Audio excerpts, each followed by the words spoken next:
So what's up, good people? I would like to have a quick conversation with you because I just got this feeling. I just have a feeling, and I have a sneaky suspicion that there's somebody watching this video that you have just arrived to this place where you discovered that one of your most valuable assets is your time. In fact, you have discovered, and if you haven't, I want to let you know that wasting time is a form of disrespect. I'm not even gonna bother that. Wasting time is a form of disrespect, and I refuse to allow another season pass in my life where I allow pain to own the pen of my story.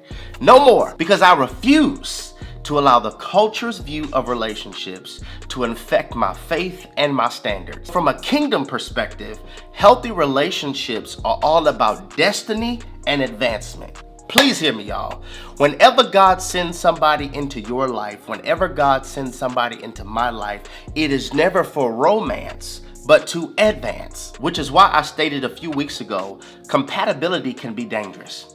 It's dangerous if we make decisions just off compatibility and not suitability, mainly because compatibility is season-based. Compatibility is season-based, and it is possible for somebody to be compatible with you in the season of your struggle, but not the season of your success. And I'm telling you, some of us have literally picked people because we are compatible in the same area of brokenness.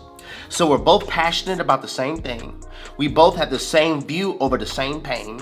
We both have shared the same experience over the same pain. And that's what makes us compatible. But here's the problem. What if one of you heals, but the other one doesn't? And you can't make anybody change, because change is a matter of a man's will, not how hard you can love them. Loving them harder won't make them change. So this means if we're compatible because we are both broken in the same area, and you heal and they don't, you have just removed what y'all share in common, which is how a lot of people mistake compatibility for shared dysfunction. And if you like me, you grew up watching some like cartoon or some Disney show where somebody's on there like, he loves me, he loves me not. He loves me, he loves me not. He loves me. And my concern with these childlike movies of some display of some little mermaid or some prince or princess saying, he loves me not, she loves me not. I believe that has bled over in our adulthood, and we are randomly picking people. Just randomly selecting people and just hoping it's a healthy pick. But we keep on picking pain. Is there anybody honest enough to say that, yes, I just keep on picking pain? And so then what we'll do with that pain is we'll try to sex it out, smoke it out, drink it out, date it out. Our last 3 marriages was a pain escape attempt. Our last 4 relationships were a pain bail bond to try to escape the clutches of loneliness, depression, and that unaddressed pain is affecting what we're attracted to, because we're looking for healers, not advancers.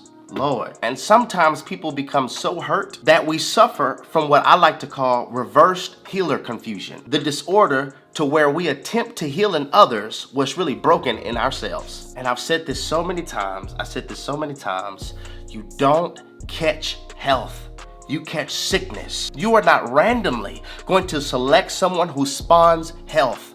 You're not randomly going to select someone who helps you kingdom advance. It takes intentionality, and wisdom gives you multiple choice. See, some of us, all you have is A. So when you enter into a relational context, you chose them off of A. When you're angry, your response is A. When you're horny, your response is A.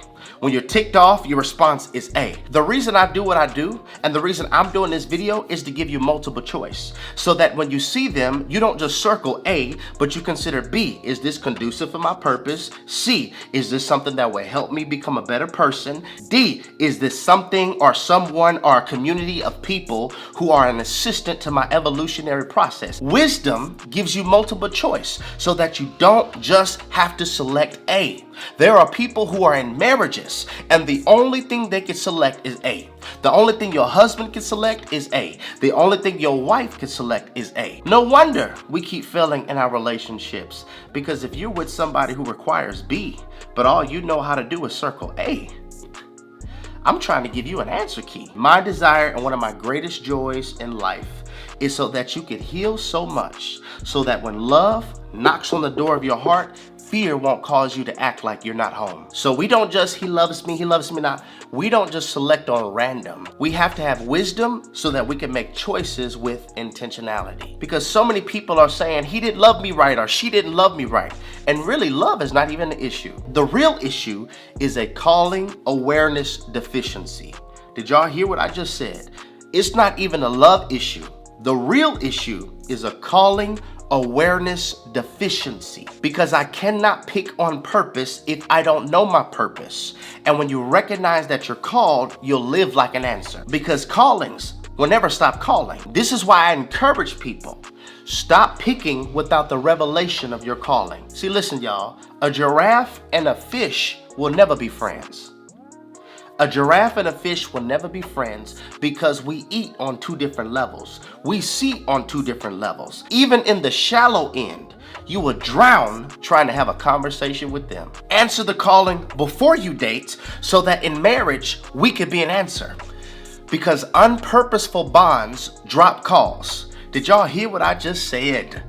Unpurposeful bonds, unpurposeful connections drop calls. This is when you're in a relational context that takes you further and further away from your service provider. So I can't really hear clearly what God is saying.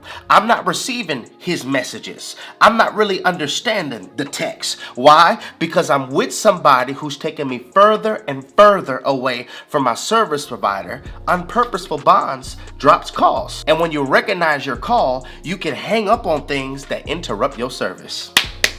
You can hang up on things that interrupt your service. It's not about just randomly picking. It's about knowing my purpose, because purpose is my life's target. It is my life's bullseye. Therefore, if an individual does not know their target, they will live life aimlessly.